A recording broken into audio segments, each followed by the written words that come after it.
trainees, and welcome to Character Creations with GM Matt. Today, I'm going to be creating a character for my game, an NPC that the party is going to meet, specifically one to help one of the players that's becoming more involved. I won't be publishing this until after the character comes out in my game, so no spoilers that way. But he is going to be, as you can see there, a Firbolg Cleric of Bior.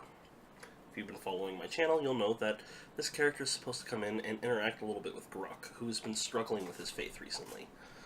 So, I'm going to have him have visions from Bior, telling him to seek out a green, blood-stained hat.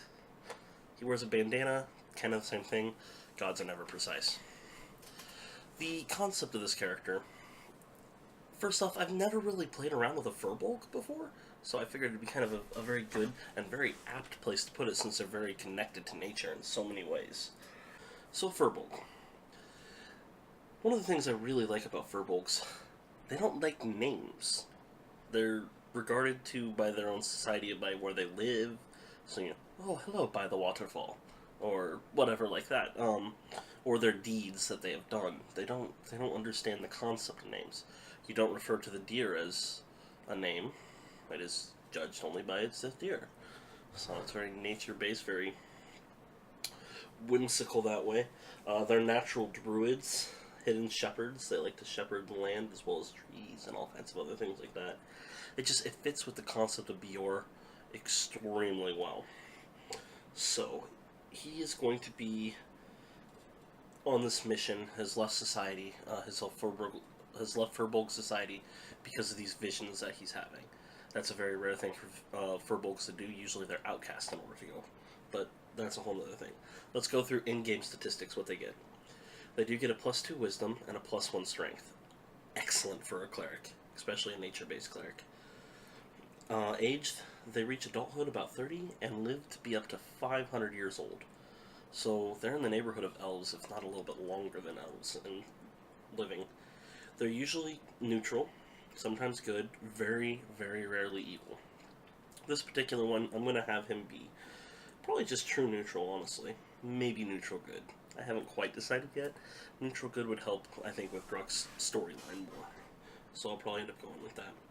They're extremely tall, 7 to 8 foot tall, weighing 240 to 300 pounds.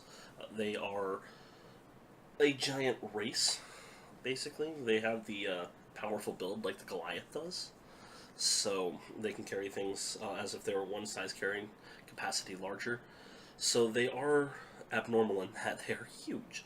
Most nature races are very small. You got the gnomes, you got things like that are lighter, nimble, more attuned to the smaller creatures, whereas I see the Firbolg being much more broad in nature. The base speed is walking is 30. They have magic. They get detect magic and disguise self. They can use disguise self once a day. When they use this, they can appear to be 3 feet shorter than normal, allowing you to more easily blend in with human and elves. Speaking of elves, if they do get referred to as a name and they have to choose one for society, they usually choose elven names. Keep that in mind. Now this particular one, I'm going to refer to him as Visions, because that's what his people called him, and he's going to continue with that. A reminder of home. They get Hidden Step. As a bonus action, you can magically turn invisible until the start of your next turn, or until you attack. Make a damage roll, or force someone to making a saving throw. Once you use this trait, you cannot use it again until you finish a short or a long rest. But that does help you get away from things that will help you avoid detection in a pinch. I'm not sure if it's something that will come in handy for him or not, but we'll see. Here's the feature that I really like for this character. Speech of Beast and Leaf. You have the ability to communicate in a limited manner with beasts and plants. They can understand the meaning of your words, though you have no special ability to understand them in return. You have advantage on all charisma checks you make to influence them. I'm going to keep that one in mind, because one of the things he's looking for is people that can communicate with beasts. He's looking for a friend in Bior. He's lost right now. So, having a friend that can do the very thing he's looking for is going to really help endear him to him very quickly. Now, because of this ability, I do want to specialize in the fact that he talks to animals. If he wasn't called Vision, maybe in his younger years he was referred to as Whisperer. His talked to animals more than he did to other Firbolgs, perhaps. So, in keeping in mind with that, I decided I wanted to give him a 14 Charisma. Now, that's not normally something you'd give to a Cleric, but I feel like it's going to be very important to the NPC. And when it comes to character creation, I don't always optimize, especially even my own player characters. I prefer to go on the roleplay base, and I think that's where it's really important. He is still a Cleric, though, so we're going to give him a 13 Wisdom, which becomes a 15 because he's a Firbolg. I do want him to be intelligent. He's got 12. He's fairly tough. We'll give him a 12 Constitution. An 8 in his Dexterity. He doesn't bother with trying to be dexterous. He just kind of lumbers about. And I put a 14 in Strength so that he has a 15 in there so that when he hits 4th level, I can bump those up. And as I'm going to make him a 6th level for the campaign, I'm just going to go ahead and do that now so I don't forget. So you get a +1 to Wisdom, +1 to Strength, and that kind of gives him a nice, well-rounded character, especially as an NPC who's not planning on going in combat, but it does fit with the character concept and race. So we're going to put his race here. He is a Firbolg. I had to make sure I spelled that right. His alignment, let's go with the neutral good I was talking about earlier. Background, extremely important. I always pick background before I actually get into the character creation itself, because I want to know what skills I get that way. Now, this character, they're Outlanders. They live out their own, but being plagued with visions of everything and spending more time talking to plants and animals than to other Firbolgs, which is fairly common, but he takes it to the extreme. I'm going to have him actually have lived a little bit away from society most of his life, so he's actually going to be a hermit. One plagued with visions. So he was teaching, he would have been in his, if you want to look in the player's handbook on page 134, you can see that they have a thing of life is seclusion on why they are. There's several different ones in there. Honestly, if I had to pick one from here, it'd probably be he's looking for spiritual enlightenment, trying to find meaning to his visions. The good thing about the Hermit is it gets abilities that are extremely useful to being Cleric as well. He does get Medicine and Religion. So, Medicine and Religion. Both skills that he is fairly well proficient in. Stat-wise as well. Let's see. He also gets an Herbalism kit. Let's scroll down and add that in here. I am the world's worst speller, so I have to check everything as I do it. Now, Roll20 has a new ability on here that I really love, which is Query Attribute. The reason I put that on there is because, honestly, you can use an Herbalism kit in many different ways. You could be, if you're crafting it, I may have them do a Wisdom check if they're searching for the herbs in the wild. It could be an Intelligence check. It could be almost any of the checks, just depending on how it works. So Query Attribute really helps. I love that new feature. As a Firbolg, he does know 3 languages: Common, Elven, and Giant. Firbolgs don't have a language of their own, but they do have Giant, which is their, I'm assuming, their native language, or a combination of all 3. So he has only 3 languages, but that's really good for a starting race, honestly. Alright, so now that we know the basics right there, I'm not going to worry. Oh, he does get an additional language because he's a hermit. I almost forgot that. We'll come back to that, but I'm going to guess it's going to be Terran, or one that allows him, maybe Sylvan, being very Fae-based, out in the wild, to talk to different Fae that are of the wild. That one makes sense. Let's just go ahead and do it Sylvan. Let's see. And if I spelled that wrong, sorry. Alright, so we have the basics of the character here. I do want to make him level 6, as I said, because it's a little higher than the party, but I don't plan on him being a combatant. He's going to be more pacifistic.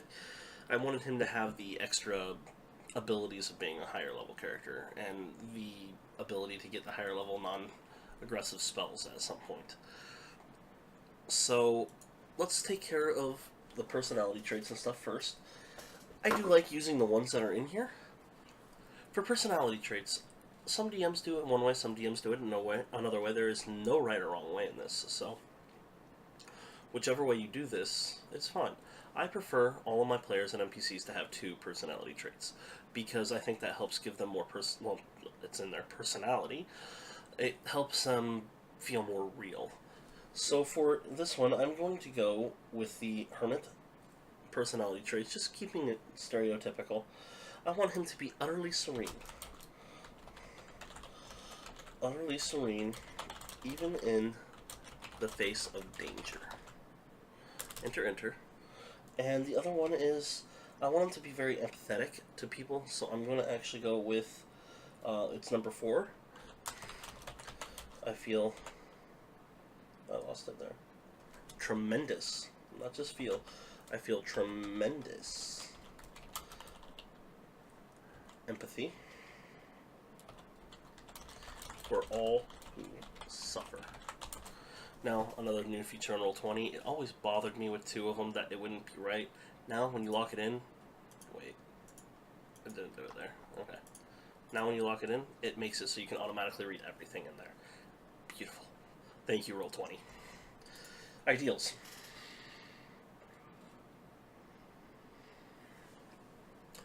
Pretty easy to find that one. He's going to go with greater good. I'm just going to write that in there. I know what most of them are. I've read this book way too many times. That's basically that he uses his powers and abilities for others. It's not meant to be used selfishly. That he's supposed to benefit all, not just himself. Bonds. We're going to go with the last one on bonds, because I think that's something I can bring into character later on. Some good foreshadowing. Something he's not going to bring in right away. I do want him to be a character that's long-lasting in there, so he's going to have my isolation.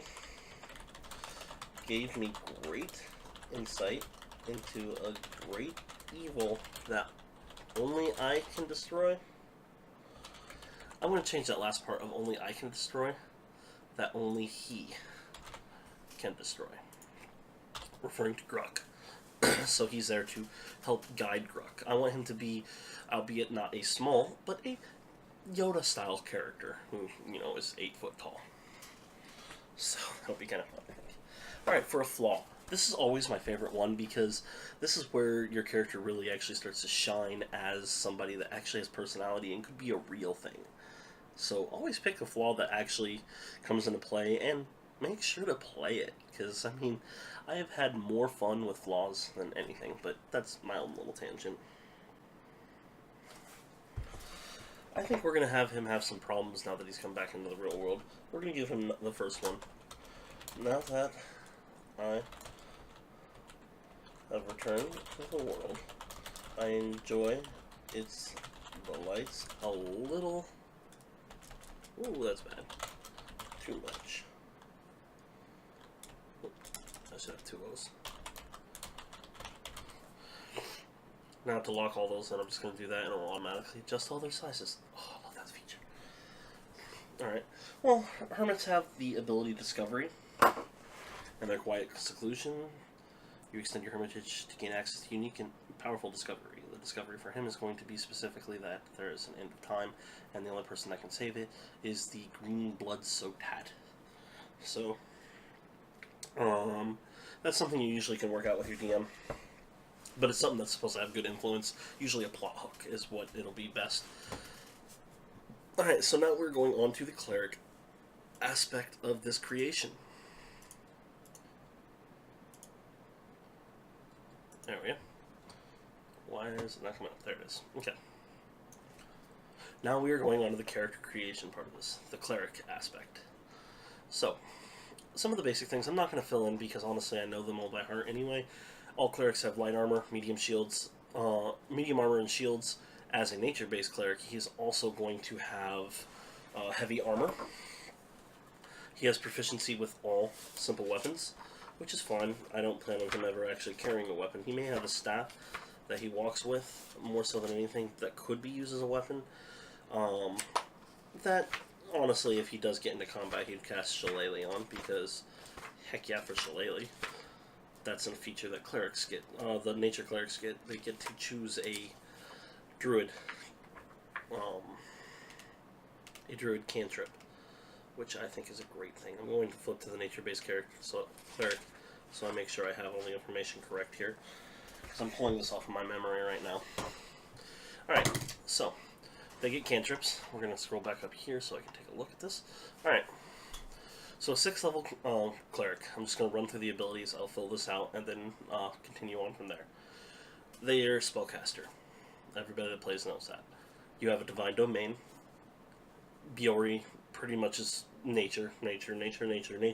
You could make an argument for Storm, since Biori is also the god of the rain. But honestly, this one, I wanted the concept of talking to the plants and animals, so we're going to go with nature. You get Channel Divinity, a Divine Domain feature, which I'll look at in a second, the Ability Score Improvement, which we already added, Destroy Undead, half CR level, and a second Channel Divinity, as well as a second Divine feature for the domain. By the time he reaches where he's at, he will have 4 cantrips, 4 first level spells, 3 third levels, and 3 second levels. I know I went a little out of order there, but that's just how my mind works. So for nature, he will also get Animal Friendship, Speak with Animals. Both those are going to be very good for it. Bark Skin, Spike Growth. Spike Growth is a good combat thing with the Plant Growth and Wind Wall when he hits 5th level. That's why I wanted him to be at least a 5th level, because Plant Growth is just such a fun spell, and I think would be something he will play into. As I said earlier, at 1st level, you learn one of the Druid cantrips of your choice, which is going to be Shillelagh. I can tell you that right now, just because it fits with the character. If I didn't do Shillelagh, I'd probably do Druidcraft, just because I don't want him to be very combat focused, but I do like him to have the ability to defend himself if the players get him attacked for some odd reason. He also gains one of the following skills: Animal Handling, Nature, or Survival. Well, as I said earlier, I want him to be very focused on this animal handling concept, so I'm going to go with that one, even though I would love to do one of the other ones as well. He may train in it someday. We'll see. 1st level, he gets proficiency with heavy armor, as I said earlier, although I don't think he's probably going to be wearing armor very often. He has the ability to do so if he needs to. Nature Druids have the ability for Channel Divinity, Charm Animals, and Plants. Starting at 2nd level, you can use your Channel Divinity to charm animal and plants. As an action, you present your holy symbol and invoke the name of your deity, Biori. Each beast or plant creature that can see within 30 feet must make a wisdom saving throw. If the creature fails its saving throw, it will be charmed by you for 1 minute, or until it takes damage. While it is charmed by you, it is friendly to you and other creatures you designate. Now, he's not going to use that in combat. That's probably going to be a way of him trying to help enforce friendship between them, or something that's probably not going to get used very often. This is probably one of the next one is probably one of the best abilities from a nature-based cleric, and is one of the best reasons to go to it. Starting at 6th level, when you or a creature within 30 feet of you takes acid, cold, fire, lightning, or thunder damage, you can use your action to grant resistance to the creature against that damage type. So that's as far as he's going to get in that. So as a cleric, we have the basics there concept. As a cleric, you do get a few skills, 2 in fact, to pick from, and you get to choose from History, Insight, Medicine, Persuasion, and Religion. Well, Medicine and Religion we already got from Hermit, something that I would have probably taken if I didn't. Since Firbolgs are so long-lived, and he does have a decent intelligence score, I'm going to give him a History, just because I like the concept of him being, yes, I remember the elders telling me of this story. Which, by the way, is not his accent. I haven't quite figured out what I'm going to do for that. And I want him to be, while not persuasive, I do want him to be intuitive to what people are saying, so Insight does make a lot of sense. Especially since we have a player in the party that is very good at lying. Not going to point any fingers. Saxon! Alright, so now that we have the basic concept, he's 6th level. He can have pretty much whatever gear he wants by this point. Though I will not give him full plate, I'm just going to make up gear for him before the game, so I'm not too worried about it. Clerics get an 8 HP, so you get 8 plus your Constitution score for the 1st level, so 9. The next 5 levels, you get 5 plus Constitution, 6. So 6 times 5, 30, plus 9, you have 39 hit points. I encourage everybody to do math on their own with this. helps sharpen your skills even when you're old, like I am. He has no temporary hit points, but his hit die is a D8. I always write that in there. It doesn't let me do it anymore. That's right. He has 2 channel divinities right now. And like I said, I'll fill in all that stuff later. As for spells, when it comes to spells for this particular thing, as I said, since clerics can actually choose their spells every day, I don't tend to put in some, but I will put in a base number of spells, a base listing of spells that I feel he would take on a regular basis.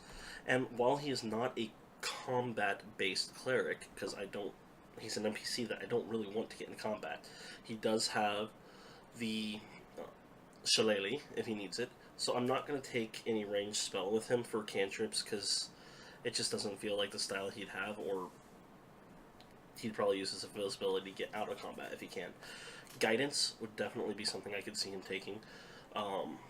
They do not have dark vision. No, I had to check. They do not have dark vision, so light is another one I would take. And then spare the dying, since he has strong empathy for those suffering. And mending, because you never know what gets broke. Now, when it comes to level 1s, this is all personal preference. I always take either Cure Wounds or Healing Word, sometimes both. For him, I'm probably going to be, since he's lived so long on his own, he's probably going to take Cure Wounds. Used to doing that by himself. Detect Poison and Disease is a good one. Basically, I'm just going to pick spells that are influential for him on those points. If you want a full listing of spells that I feel are the best spells for clerics, I'd be happy to give them, including the combat ones. But, as I said, this guy is not combat-based. So I'm not going to worry about filling these in, but I just wanted to introduce you guys to the basics of my Firbolg Cleric of Biori, who will be helping Gruck in his struggles with his faith. Until next time, trainees, signing off.